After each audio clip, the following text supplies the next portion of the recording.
ஆதாரங்களை அழிக்கிறாங்க. வேலை கொடுத்தா அவங்க என்ன இப்ப சாட்சி சொல்லுவாங்களா? வரலாற்றிலேயே இல்லாத வரைக்கும் 26 சீட்டு தான் இந்த வாட்டி டிஎன்பிஎஸ்சி குரூப் 1 எக்ஸாம்ல வேகன்சிஸ் விட்டுருக்காங்க.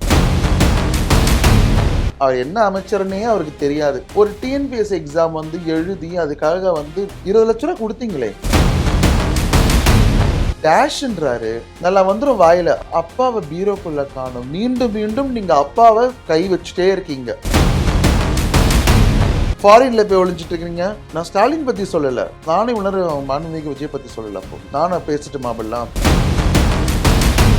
ராஜ்மோகன் மினிஸ்டர் தானே? இல்ல அவங்க தாவேக்காக்குன்னு தனியா ஒரு ஹோஸ்ட் இருக்காரு. இல்ல ஒரு ரியல் தாய் மாமன் சொல்றாரு. மாமான் கூப்பிட்டு மயில்மேட்டுனாங்க. எப்படி ஓடுனீங்க பார்த்து திருச்சியில. இப்பயும் அந்த வீடியோ இருக்கு. எல்லாத்தையும் பார்த்தோம். உங்க பக்கத்துல இருக்க ராஜ்மோகன் ஓடுனதையும் பார்த்தோம், நீங்க ஓடுனதையும் நாங்க பார்த்தோம். இது நல்லாவே இல்லை. இது தற்கொலைன்னு சொல்றேன்னு கோவப்படாதீங்க. தான் தற்கொலைன்றதே தெரியாம இருக்கவும் தான் தற்கொலை. ஏன்னா திமுக பத்தி மட்டும்தான் பேச முடியும். ஆனா அதிமுக இல்லை. இந்த அதிமுக நிலைமையை பார்க்கும்போது ஆக்சுவலாக இது வந்து சிபிஐல விசாரணை இருக்கு. அப்படி இருக்கும்பொழுது இந்த விவகாரத்தை புதுவெளியில பேசுறது எந்த வித நியாயம்? உங்க முன்னாடி உட்காந்துட்டு இருக்காங்க தெரியுமா, அந்த 1000 கணக்கு. அவங்க நம்பலாம், நீங்க தான் மனித கடவுள் அப்படின்னு பாக்குறாங்க. நாங்க முட்டாள் கிடையாது, எங்களுக்கு தெரியும் இங்க என்ன நடக்குதுன்ட்டு. பள்ளிக்கல்வித்துறை அமைச்சர் ராஜ்மோகன் ஒரு சர்க்குலர் அனுப்புறாரு. அன்னெசரியா ஸ்கூலுக்கு வந்து யாரும் போகக்கூடாது. நான் இன்னைக்கு பார்த்தோன்னா விஜய் அவர்கள் கரூர்ல வருந்த ஒரு ஸ்கூல்ல லைவ் டெலிகாஸ்ட் பண்ணியிருக்காங்க. எம்எல்ஏ ஆகும்போது சர்டிபிகேட்டை மறந்துட்டு போனாங்களே. Very good. சர்டிபிகேட்டை மறந்து போன கீர்த்தனா மேடம் தால. வாயை திறந்தாலே போய் இந்த அமைச்சர்கள் எல்லாம். இப்போ கரூருக்கு விஜய் அவர்கள் போயிருக்கிறாரு. அதுக்கு முன்னாடியே பல சர்ச்சைகள் வந்தது. இந்த 41 பேருக்கு வந்து வேலை வாய்ப்பு கொடுக்குறாரு அப்படின்னு. இது உயர் நீதிமன்றம் வரைக்கும் போயிருக்கு. உயர் நீதிமன்றமும் இப்போ என்ன கொடுத்துருக்காங்க, வேலை கொடுக்கறதுல என்ன ஒரு தவறு, தற்காலிகமான பணி கொடுத்துக்கிட்டோம், நிரந்தர பணி இல்லாமல் தற்காலிக பணி கொடுத்துக்கிட்டோம் அப்படின்னு சொல்றாங்க. ஆதரவு தெரிவிக்கிற சிபிஐ சிபிஎம் போன்ற கட்சிகள் எதிர்ப்பு தெரிவிக்கிறாங்க. ஏன் விஜய் அவர்கள் இந்த வாய்ப்பு வந்து அவங்களுக்கு கொடுக்கணும், இது என்ன ஒரு தப்பே இல்லையே அப்படின்ற ஒரு கோணத்தில் கூட ஒரு சிலர் வந்து சொல்றாங்க. ஏன் திமுக எதிர்க்குது நீங்க நினைக்கிறீங்க? ஆதாரங்களை அழிக்கிறாங்க. வேலை கொடுத்தா அவங்க என்ன இப்ப சாட்சி சொல்லுவாங்களா? கிடையாது. ஆதாரங்களை அழிக்கிற ஒரு இதுதான். வரலாற்றிலேயே இல்லாத வரைக்கும் 26 சீட்டு தான் இந்த வாட்டி டிஎன்பிஎஸ்சி குரூப் 1 எக்ஸாம்ல வேகன்சிஸ் விட்டுருக்காங்க. மனிதவள மேம்பாட்டுத்துறை பவுடர் அமைச்சர் தான் அதுக்கு இது பண்ணணுமே, பேசணுமே. ஆனா அவருக்கும் இதை பத்தி எல்லாம் தெரியாது. அவருக்கு மேல போய் கேளுங்க, 26 சீட்டு தான் ஒதுக்கி இருக்காங்களா, எதுக்கு இதெல்லாம் தெரியும்? வரலாற்றுலேயேவா அப்படிலாம் தெரியாது அந்த அமைச்சருக்கு. அவர் என்ன அமைச்சர்னே அவருக்கு தெரியாது. அவர் தான் இதெல்லாம் பார்த்து சொல்லணும். ஒரு டிஎன்பிஎஸ்சி எக்ஸாம் வந்து எழுதி அதுக்காக வந்து படிச்சு ஒரு வேலை வாங்க நீங்க வந்து 20 லட்சம் ரூபாய் கொடுத்தீங்களே. திமுகவும் நிதி கொடுத்துச்சு, நிதி உதவி பண்ணுச்சு. அப்போ நீங்களும் நிதி உதவி பண்ணீங்க. இப்ப எதுக்கு இந்த அரசு பண்ணி?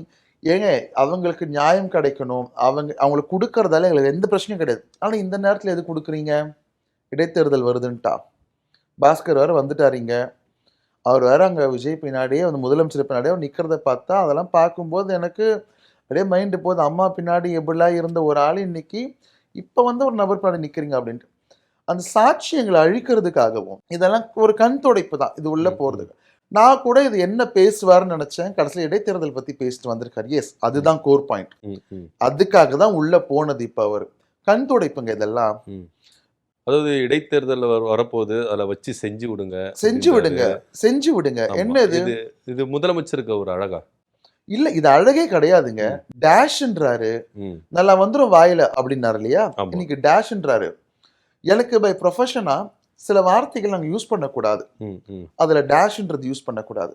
கோடிட்ட இடம் சொல்லணும். இங்கிலீஷ்ல அதை டேஷ்ன்னு யூஸ் பண்ணா அது தவறான வார்த்தை அப்படின்றது எல்லாருக்கும் புரியணும்ட்டு ஒரு இடத்துல எங்களுக்கு சொல்லி கொடுக்குறாங்க. நீங்க முதலமைச்சர் அங்க போயிட்டு டேஷ்ன்றீங்க. அப்பாவை பீரோக்குள்ள காணும். மீண்டும் மீண்டும் நீங்க அப்பாவை கை வச்சுட்டே இருக்கீங்க. நாங்களும் கை வச்சிங்கன்னா அதுக்கப்புறம் வந்து அது ட்ரெண்ட் ஆயிடுது. நாங்களும் அப்பாவை காணுன்னு தேடுறோம், நீங்களும் அப்பாவை காணுன்னு தேடுறீங்க. ஆனா எங்களை மட்டும் உள்ள பிடிச்சி வச்சிடுறீங்க. இது என்ன வகையான நியாயம்? இங்க பேச்சுரிமை இது ஃபார் த நேம் சேக் இது ஒரு டெமோக்ராட்டிக் கண்ட்ரி இந்தியான்றது. ஆனா அந்த டெமோக்ராட்டிக் யாருக்குமே கிடையாது. பேச்சுரிமையே தமிழ்நாட்டுல இப்ப கிடையாது. ஓகே. இங்க உக்காந்துட்டு இவ்வளவு விஷயங்கள் நீங்க பண்ணிட்டு இருக்கீங்க. அப்பாவை காணோம், பீரோக்குள்ள தேடுறது, என்னது வர வேட்டைக்காரன், ஆமா. அந்த கரூருடைய ஓனர் அப்படின்னு ஓனர் ஓட ஓட ஓட வராம் பாரு வேட்டக்காரன் அப்படின்னு வேட்டைக்காரன் சொல்லிட்டு பாட்டு பாடுறாரு. அப்படின்றது. ஃபாரின்ல போய் ஒளிஞ்சிட்டு இருக்கிறீங்க. நான் ஸ்டாலின் பத்தி சொல்லல, நானும் உணர மாண்புமிகு விஜய் பத்தி சொல்லல. அப்போ ம். நானும் பேசிட்டு மாபெல்லாம் நமக்குன்னு ஒரு நாகரிகம் இருக்கு, நம்ம எப்படி பேசணும்னு இருக்கு, 70 வருஷ அரசியல்ல அரசியல் மேடையில் என்ன பேசணும்னு இருக்கு.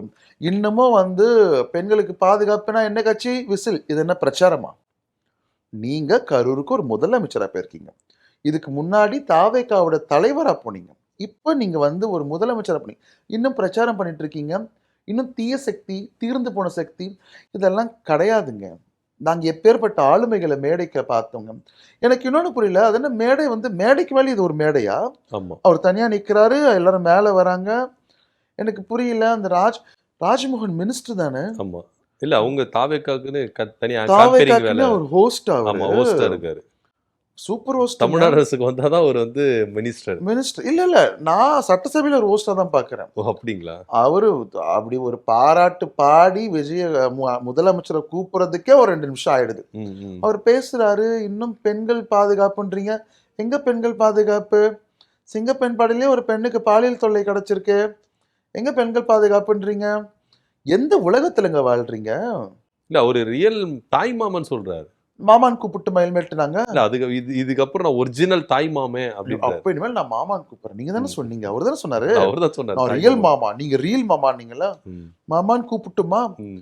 எங்களுக்கு மாண்பு தெரியும், நாங்க மாண்புமிகு முதலமைச்சர், அந்த பதவிக்கான ஒரு இது இருக்குங்க, அதை தான் நாங்கள் கூப்பிடுறோமே. நான் மாமா, அண்ணாவோட பிறந்தநாள் அப்போ மோந்திரம் நான் பார்க்குறேன், நீங்கள் எத்தனை மோந்திரம் கொடுத்துறீங்கன்ட்டு. ம், ம். என்ன செப்டம்பர் 20 அவ்வளோ தூரத்தில் இல்லையே. ஆமா. பணநாயகமா ஜனநாயகமா நாங்கள் எப்படி ஓடுனீங்க பார்த்து திருச்சியில், இப்பயும் அந்த வீடியோ இருக்கு.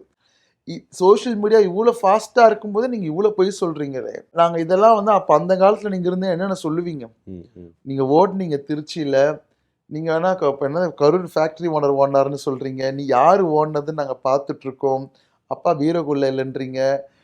எல்லாத்தையும் பார்த்தோம். உங்கள் பக்கத்தில் இருக்க ராஜ்மோகன் ஓடினதையும் பார்த்தோம், நீங்கள் ஓடினதையும் நாங்கள் பார்த்தோம்.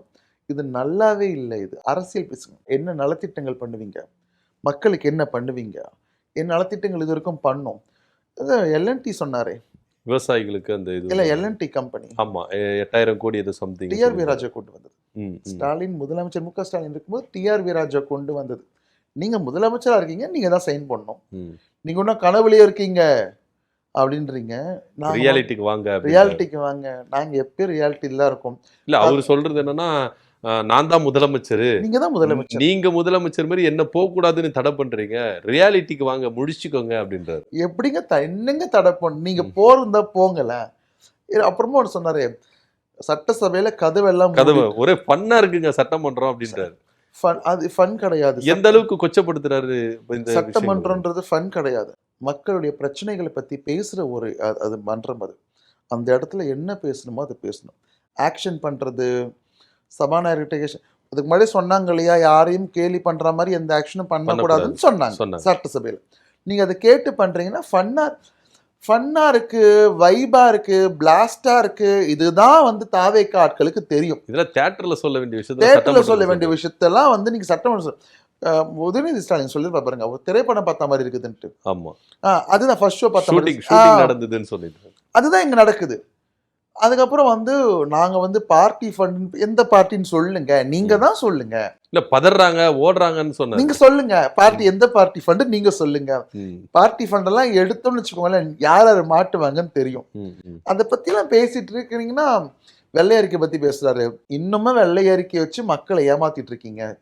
வெள்ளை அறிக்கையை வந்து அதுல என்ன இருக்குது அப்படின்றது அவளுக்கு தெரிஞ்சிடும். எவ்வளவு கடன் இருக்குது, அதான் கடனை பற்றி மட்டுமே பேசக்கூடாது, எவ்வளவு இன்கம் வந்திருக்கு தமிழகத்துக்குன்றதையும் பேசணும். இல்ல அந்த கடன்கள் கூட எதுக்காக வாங்கப்பட்டது, அதாவது நீங்க அவ்வளோலாம் பேச வேணாம். அவ்வளோ இப்போ எதுக்காக வாங்கப்பட்டது, எவ்வளவு கொடுக்கப்பட்ட, யாருக்கு கொடுக்கப்பட்டது, என்ன நலத்திட்டங்கள் கொடுக்கப்பட்டது, அதெல்லாம் என்ன வளர்ச்சியாச்சு, இதெல்லாம் அப்புறம். இந்த வெறும் வெள்ளை அறிக்கைன்னு சொல்லிட்டு உட்காந்து ஒரு கதை ஒன்று பேசி ஒன்று போயிட்டீங்க. இந்த தற்குறிகள்லாம் வந்து அதை எடுத்து பற்றி போட்டுட்டு பேசிட்டு இருக்காங்க, ரீல்ஸ்லாம் போட்டு. தற்குறின்னு சொல்றேன்னு கோவப்படாதீங்க. தான் தற்குறின்றதே தெரியாம இருக்கவங்க தான் தற்குறி.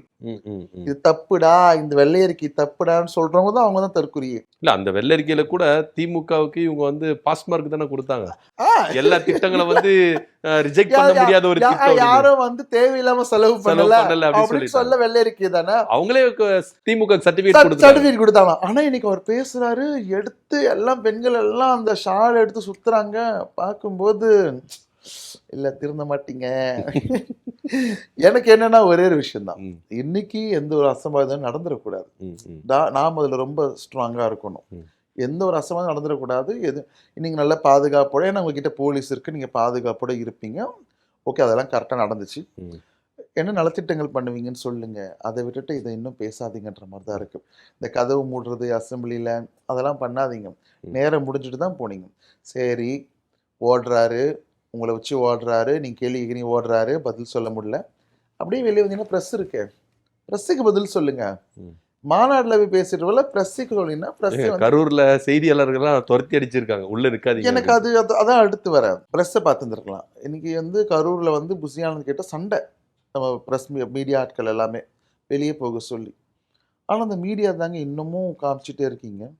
ஏன் மீடியா வந்து அதை புரிஞ்சிக்க மாட்டேங்கிறீங்க? இன்னமும் காமிச்சிட்டு இருக்கீங்க, வெளியே துரத்தப்படுறீங்க, எல்லாருமே வெளியே அனுப்பப்படுறீங்க. என்னங்க நடக்குது? மீடியான்றது மக்கள்ங்க. நீங்கள் மக்கள்கிட்ட பேசுகிறீங்க. மீடியான்றது, கேமரான்றது மக்கள். நீங்கள் பேசுனீங்கன்னா எங்களுக்கு தெரியும். அதை வெளியே வச்சு நீங்கள் யாருக்கு பேச போகிறீங்க? இதெல்லாம் ரொம்ப தப்பு. சரி, இதில் அப்படி இருக்கும்பொழுது திமுகவை மட்டும்தான் ஒரு டார்கெட் பண்ணி பேசுகிறாரு. இது கூட்டுக்கலவாணிங்க, அதிமுகவும் திமுகவும் கூட்டுக்கலவாணிகளாக இருக்கிறாங்க அப்படின்ற ஒரு கருத்தை முன்வைக்கிறாரு. இது எப்படி பார்க்குறீங்க? அது அந்த எல்லாரும் சொன்னாங்க பார்த்தீங்களா, திமுக அதிமுக ஒன்று சேரப்போகுதுன்னு ஒரு செவி வழி செய்தி. ஆமாம், அதை பிடிச்சிக்கிட்டாங்க. ஏன்னா திமுக பற்றி மட்டும்தான் பேச முடியும், ஆனால் அதிமுக இல்லை. இன்னைக்கு அதிமுகவோட நிலைமையை பார்க்கும்போது, நேற்று கூட ஏடிஎம்கே ஆஃபீஸ் கிராஸ் பண்ணும்போது நான் நினச்சேன், எப்பேற்பட்ட இடம் இந்த இடம், அந்த பால்கனிலேருந்து அம்மா பார்ப்பாங்க அப்படின்னு நினச்சிட்டு இருந்தேன். இல்லை, இருந்த கட்சி எல்லாம் இங்கே அந்த சோஃபாவை கொடுத்துட்டு போயாச்சு. இப்போ யார் எதிர்த்து நிற்கிறது? திமுக. எப்பவுமே அரசியலில் திமுக எதிர்த்து பேசுனா வந்து பெரியாள் ஆகிடலாம். அது யாராக இருந்தாலுமே அப்படி தான், இன்னி வரைக்கும் நடந்துட்டு இருக்கு. இப்போ திமுக மட்டும் தானே இருக்கு, அவங்கள பற்றி மட்டும்தான் பேச முடியும். அதனால வந்து திமுக பற்றி பேசுறது மட்டும்தான் உங்களுக்கு முடியும், வேறு கட்சி இல்லையே. ஓகே, இப்போ கரூரில் வந்து அந்த சம்பவம் நடக்கிறதுக்கு வந்து காவல்துறை தான் காரணம். ஏன்னா இதே வந்து பெரம்பலூரில் வந்து நிகழ்ச்சி நடத்த வேண்டாம், கூட்டம் அதிகமாகிடுச்சுன்னு சொல்லிட்டு காவல்துறை சொன்னாங்க, நான் கேன்சல் பண்ணி போயிட்டேன். ஆனால் கரூரில் அவங்க சொல்லவே இல்லை. நாமக்கல்ல முடிச்சிட்டு போது சொல்லியிருந்தா நான் கேன்சல் பண்ணியிருப்பேன். ஆனால் அவங்க தான் என்ன வழியை வந்து கூட்டு வராங்க அப்படின்ற மாதிரி ஒரு குற்றச்சாட்டை முன்வைக்குது. இதை நீங்கள் எப்படி பார்க்குறீங்க? அது இல்லையே, நம்ம அந்த அந்த சம்பவத்துக்கு அப்புறம் போலீஸ் எல்லாம் பேசும்போது நம்ம செய்திகளில் பார்த்தோம், நாங்கள் வர வேணான்னு சொன்னோம். ஆதவர்ஜுனா தான் வந்து சண்டை போட்டு எங்களை அந்த காரை வந்து அந்த வண்டியை வந்து உள்ளே விட்டார். அந்த வண்டி உள்ளே வரவோ அதுக்கான கூட்டங்கள் வந்து நெரிசலாச்சு அப்படின்னு சொன்னார். அன்றைக்கும் சொன்னாங்க வராதிங்கன்ட்டு. அதுக்கப்புறம் பிரச்சனை நடந்துச்சு, நீங்கள் லைட் ஆஃப் பண்ணி போட்டு இன்னும் வந்து அதை எந்துவாக்குனீங்க. போலீஸ் எல்லாமே அப்பயே சொன்னாங்க. நான் நினைவுபடுத்துகிறேன், போலீஸ் உங்களை வராதிங்கன்னு சொன்னாங்க. வேணா அந்த வீடியோ எல்லாமே யூடியூப்பில் இருக்குது, செய்திகளில் இருக்குது, எடுத்து பாருங்கள். கோப்புகளை திறந்து பாருங்கள். கோப்புகளே திறந்து பார்க்காம இன்னும் மட்டும் பேசிட்டு மட்டும் இருந்தால் ஒன்றும் கிடையாது. போலீஸ் வர வேணாம்னு அன்றைக்கும் சொன்னாங்க. ஆக்சுவலாக இது வந்து சிபிஐல விசாரணை இருக்கு. ஆமாம். அப்படி இருக்கும்பொழுது இந்த விவகாரத்தை பொதுவெளியில் பேசுறதுல எந்த விதத்தில் நியாயம்? சிபிஐல இருக்கும்போது முன்னாடி ஆதவர்ஜுனா பேசியிருந்தாரு. திமுக அது ரொம்ப தவறான ஒரு விஷயம். ஒரு கேஸ் நடந்துட்டு இருக்கு, அதுக்கு முன்னாடியே ஒரு மேடையில், பொது மேடையில் உட்காந்து இவங்க தான் காரணம் அப்படின்னு சொல்றீங்க. அதுவும் உதயநிதி ஸ்டாலினுக்காக ஸ்டாலின் பண்ண ஒரு விஷயம் அப்படின்னு சொல்றீங்க. அதுவே ரொம்ப தப்பு. அதுவே ஒரு பெரும் கண்டனத்துக்குரியது. இந்த கேஸ் நடத்திட்டு இருக்கும்போது வேலை கொடுக்கறது, அரசு வேலை கொடுக்கறது, அந்த மக்களை பார்க்கறது, இதெல்லாம் சாட்சியங்களை அழிச்சு இவங்களுக்கு சாதகமாக ஆக்குறதுக்கான ஒரு வேலை தான் இது. இது கண்கூட தெரியுது. இதெல்லாம் ஒரு புறம் இருக்கும்போது தாவேக்காவில் இருக்கிற புசி ஆனந்த் அவர்கள் மேலே ஒரு அலிகேஷன் வருது. அதுவும் உயர்நீதிமன்றத்தில் வழக்கு தொடர்றாங்க. அவங்க கட்சி நிர்வாகிய அரசு வழக்கறிஞர் பணிக்கு லஞ்சம் வாங்கியிருக்கு, ஊழல் இல்லாத கட்சி அப்படின்னு சொல்லியிருக்காங்க. ஊழல் இல்லாத கட்சி இதே மேல தான் சொன்னாரு. பணம் வந்து வாங்காமல் இருந்தோன்ட்டு சேலத்தில் ஒருத்தர் வந்து கட்சிக்கு ஓட்டுக்கு காசு கொடுத்தோன்ட்டு ஓப்பனாக சொல்கிறாரு. வீடியோ வெளியே வருது. ஆனா இங்க உக்காந்துட்டு நாங்க பணநாயகத்தை வந்து ஒழிச்சிருக்கோம் அப்படின்றீங்க. இந்த வழக்கறிஞர் போஸ்டிங் வந்து காசு வாங்கியிருக்கீங்கன்னு சொல்லிட்டு சொந்த கட்சியில இருந்தே நாம வந்து அவங்க கேஸ் ஆமா. போட்டிருக்காங்க, அதுவும் உயர் நீதிமன்றத்துல வழக்கு தொடர்ந்து இருக்காங்க. தொடர்ந்து இருக்காங்க. ஆனா நாங்க ஊழல் இல்லாத கட்சி அப்படின்னு சொல்றீங்க. இதெல்லாம் வந்து உங்க முன்னாடி உட்காந்துட்டு இருக்காங்க தெரியுமா, அந்த ஆயிரக்கணக்கான அவங்க நம்பலாம். ஏன்னா அவங்க வந்து உங்களை ஒரு நீங்க தான் மனித கடவுள் அப்படின்னு பாக்குறாங்க. நாங்க முட்டாள் கிடையாது. ம். எங்களுக்கு தெரியும் இங்க என்னென்ன நடக்குதுன்ட்டு. ஊழல் இல்லாத கட்சின்றீங்க, பயங்கரமான ஊழல் நடக்குதுங்க தாவேக்கால. இதெல்லாம் ஒரு புறம் இருக்கும்போது, நேற்று தினத்துல பள்ளிக்கல்வித்துறை அமைச்சர் ராஜ்மோகன் ஒரு சர்க்குலர் அனுப்புறாரு. அன்னெசரியா ஸ்கூலுக்கு வந்து யாரும் போகக்கூடாது. கட்சிக்காரங்களோ மத்தவங்களோ யாரும் போகக்கூடாது அப்படின்னு சொல்லிட்டு ஒரு சர்க்குலர் ஒண்ணு அனுப்புறாரு. ஆனா இன்னைக்கு பார்த்தோம்னா, விஜய் அவர்கள் கரூர்ல வர்றத ஒரு ஸ்கூல்ல லைவ் டெலிகாஸ்ட் பண்ணியிருக்காங்க. ம்ஹும். ஒரு பேனரை வச்சு ஏதோ ப்ரொஜெக்டர் வச்சு என்ன பண்ணியிருக்காங்க, லைவ் டெலிகாஸ்ட் பண்ணியிருக்காங்க. இது எப்படி எடுத்துக்கிறது? முதல்ல இந்த ஸ்கூல்ல இருக்க குழந்தைங்க கிட்ட வந்து போயிட்டு இந்த விஷயங்கள் பண்றது வேதனைக்குரியது. ம். சைக்கலாஜிக்கலி க்ரூமிங் அப்படின்னு நாம சொல்லுவோம். நாங்கள் சொல்லுவோம். நான் ஒரு சைக்காலஜி படிக்கிற ஸ்டூடெண்ட் தான். குழந்தைகள்ல இருந்தே அவங்கள வந்து நம்ம ஒரு மாதிரி அவங்கள பக்குவப்படுத்தி நம்ம ரெடி பண்றது.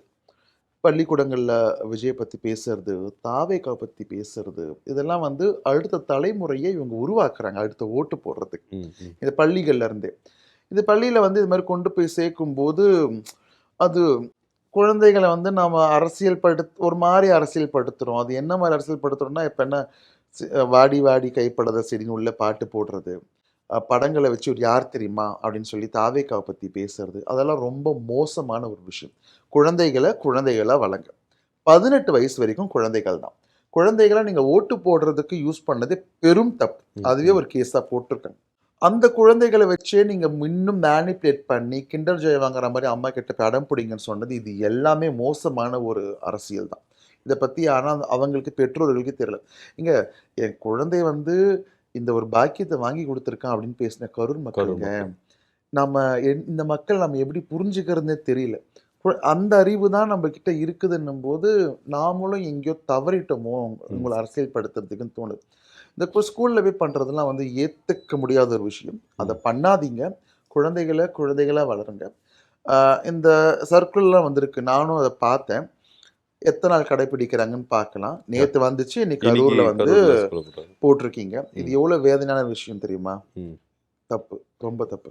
அப்படியே நம்ம இப்படி திரும்பணும்னா அமைச்சர் கீர்த்தன் அவர்கள் அதே கவர்மெண்ட் ஸ்கூல்ல போயிட்டு ஒரு குழந்தைய பெண் குழந்தைய போயிட்டு இங்கிலீஷ்ல வந்து இது பண்றது, அவங்கள வந்து தன்னம்பிக்கையை கெடுக்கிறது, இந்த மாதிரி விவாதங்களும் பயங்கரமா பூதாகரமா கிளம்பியிருக்கு. எங்க அப்பா மாட்டுக்கறி கடை வச்சிருந்தாரு. ம். என்ன அப்பா பண்றாருன்னு கேட்டா, மாட்டுக்கறி கடை வச்சிருக்காருன்னு சொல்றது ரொம்ப கஷ்டம். ஆமா. எனக்கு தெரியும் அதோட வேதனை என்னன்ட்டு. அப்போ அந்த குழந்தையோட கவர்மெண்ட் ஸ்கூல்ல படிக்கிற குழந்தையுடைய அப்பா என்ன இதுல இந்த கம்பெனி ஐடி கம்பெனில வேலை செய்ய போறாரு. அவரு முதல்ல அவருக்கு அப்பா இருக்கான்னு தெரியல. ம். இல்ல அவங்க அப்பா என்ன வேலை செய்றாருன்னு தெரியல. அது சொன்னா சிரிப்பாங்களான்னு தெரியல. இல்ல அம்மாவ விட்டு பிரிந்திருக்காங்களா அப்படின்னு தெரியல. இவ்வளோ விஷயங்கள் இருக்கு. நான் பாட்டு நேரா உள்ள போவேன். வாட் இஸ் யுவர் ஃபாதர் அப்படின்னு கேட்பேன். நீங்களே தப்பா இங்கிலீஷ் பேசுற மினிஸ்டர். ம். நீங்க ரீல்ஸ் போட்டு இது பண்ற மினிஸ்டர். அதுக்கு ஆதாரம் தான் ரீல்ஸ் அப்படின்றாங்க. ரீல்ஸ்லயே வாழக்கூடிய ஒரு மினிஸ்டர். ரொம்ப மோசமான மனநிலை அது. உங்களுடைய இதுவெல்லாம் உங்ககிட்ட வச்சுக்கோங்க. குழந்தைகிட்ட வராதீங்க. நாங்க ரொம்ப பயங்கரமான கண்டனம் இதுக்கு. அந்த குழந்தை முகத்த கூட மறைக்க தெரியலன்னா, உங்களுக்கு முதல்ல குழந்தைகளோட சைக்காலஜிய புரிஞ்சுக்கோங்க.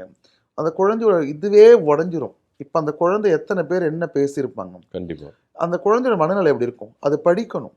அந்த குழந்தைகிட்ட போய் வாட் இஸ் யுவர் ஃபாதர் அப்படின்னா, உங்களுடைய அமைச்சர்கிட்ட போய் கேளுங்க. ம், ம். கீர்த்தனா தானே அது சொன்னது. ஆமா. கீர்த்தன் அமைச்சர் கீர்த்தன் எம்எல்ஏக்கு ஆகும்போது சர்டிஃபிகேட்ட மறந்துட்டு மறந்துட்டு போனாங்களே. வந்தாங்க. ஆமா. Very good. சர்டிஃபிகேட்ட மறந்து போன கீர்த்தனா மேடம் தான்ல. ம். முதல்ல அதெல்லாம் மறக்காதீங்க. சர்டிஃபிகேட்ட கொண்டு போங்க. அப்புறமா வந்து குழந்தைங்கிட்ட கேட்கலாம். ம். இல்ல உங்களுக்கு நான் கொஸ்டின் கேட்டே ஆவன்னா, உங்க புசி ஆனந்த் கிட்ட போய் கேளுங்க. வாட் இஸ் யுவர் ஃபாதர்ன்னு. அவர் ம். சொல்றாரா பார்க்கலாம். ம். அவ்வளவு ஏன்? நம்ம பவுடர் அமைச்சர்கிட்ட கேளுங்க இங்கிலீஷ்ல. 4 வார்த்தை நீங்க பேசுங்க. ம். அவர் பேசுனதுக்கு அப்புறம் நீங்க இந்த குழந்தைங்கிட்ட போய் கேளுங்க. ஓகே. அப்புறமா பார்த்துக்கலாம். ஆனா என்ன கேள்வி கேட்கிறவங்களுக்கு அவங்க எப்படி பதிலடி குடுக்குறாங்கன்னா, நானே தமிழ் வழி கல்வி அதுவும் கவர்மெண்ட் ஸ்கூல்ல வந்து படிச்சு இந்த நிலைமைக்கு நிக்கிறேன். அப்போ எல்லாரையும் நீங்க இந்த மாதிரி தான் கேலி கிண்டல் பண்ணுவீங்களா? அப்படின்னு நான் அப்படியே திருப்பி விடுறாங்க. நானே அது ம். என்ன நானே? ம். நீங்களே கவர்மெண்ட் ஸ்கூல்ல கிடையாது, நீங்களே கவர்மெண்ட் எய்டட் ஸ்கூல்ல தான் படிச்சீங்கன்னு போட்டு உடைச்சிட்டாங்க. ஓகே. நம்ம சரத் சொன்னாரே, நான் கவர்மெண்ட் ஸ்கூல்ல கவர்மெண்ட் படிச்சேங்க ஆமா. அப்படின்னு. நீங்க பிரைவேட் கவர்மெண்ட் எய்டட் பிரைவேட் இன்ஸ்டியூட்ல படிச்சீங்க தான். ம். வாயை திறந்தாலே போய் இந்த அமைச்சர்கள் எல்லாம் ம். யாரும் கவர்மெண்ட் ஸ்கூல்லாம் படிக்கல. ம். இன்னொரு விஷயம், இந்த நானே கவர்மெண்ட் ஸ்கூல்ல தான் படிச்சேன். இந்த விக்டிம் கடை தூக்காதீங்க. ம். ம். நாங்க சொன்னது என் குழந்தை மூஞ்ச மறைக்கலன்னு தான். ஆமா. நீங்க போய் என்னோடலாம் பண்ணிக்கோங்க.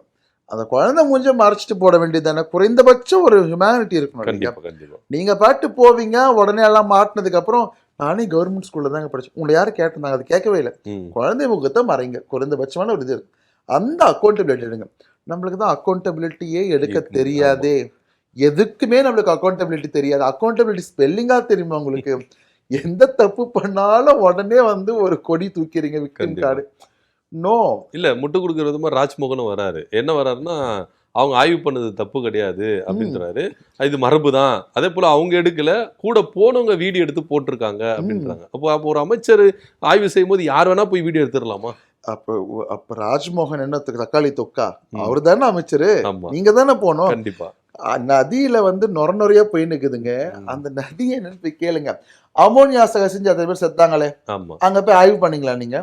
நீங்க எதுக்கு ஸ்கூல் போனீங்க? உங்களுக்கு அங்க என்ன வேலை இருக்கு? அங்கேயே வீடியோ எடுத்தீங்க. ம். ஆனா இப்போ வீடியோ அமைச்சரை தாண்டி ஒருத்தவங்க வீடியோ எடுத்துருவாங்களா? அதுவும் ஸ்கூல்ல இன்ஸ்பெக்ஷன் போறீங்க, உங்களை தாண்டி யாராவது உள்ள வர முடியுமா? ஏன்னா அமைச்சருக்குன்னு ஒரு சில புரோட்டோகால் இருக்கு. புரோட்டோகால் இருக்குல்ல. ம். அமைச்சருக்குன்னு ஒரு புரோட்டோகால் இருக்கு. புரோட்டோகால் என்னன்னு தெரியாது, அது வேற விஷயம். ம். புரோட்டோகால் ஸ்பெல்லிங் தெரியுமான்னு தெரியல, ம். அது வந்து அடுத்த விஷயம். நம்மளுக்கு எதுவுமே தெரியல. புரோட்டோகால் தெரியாது, அக்கௌண்டபிலிட்டி தெரியாது, ஸ்பெல்லிங் தெரியாது, எதுவுமே தெரியாது. நீங்க இப்போ ஒரு குழந்தை எடுத்துட்டு போயிட்டு அந்த குழந்தைய அசிங்கப்படுத்துற வகையில போட்டீங்க. இதுக்கு வந்து அமைச்சர் வேற ராஜ்மோகன் வேற வந்து முட்டு வேற கொடுக்குறாரு. ஏன் இதை பண்றீங்க? பண்ணாதீங்க. அக்கௌண்டபிலிட்டி எடுங்க. ஆமா, தப்பு பண்ணிட்டேன், அடுத்த வாட்டி சரி பண்ணிக்கிறேன் அப்படின்னு சொன்னீங்கன்னா உங்களுக்கு தான் வேல்யூ ஏறும். இதெல்லாம் பண்ணினா உங்களுக்கு வேல்யூ கம்மியாக தான் ஆகுமே. ஆமா, அமைச்சர் சரி பண்ணிக்கிட்டாங்க பாரு அப்படின்னு சொல்லுவாங்க. இதெல்லாம் பண்ணாதீங்க, முட்டு கொடுக்காதீங்க. ம். சரி, உங்க நேரத்தை ஒதுக்கி எங்களோட இணைந்ததுக்கு ரொம்ப நன்றி. நன்றி.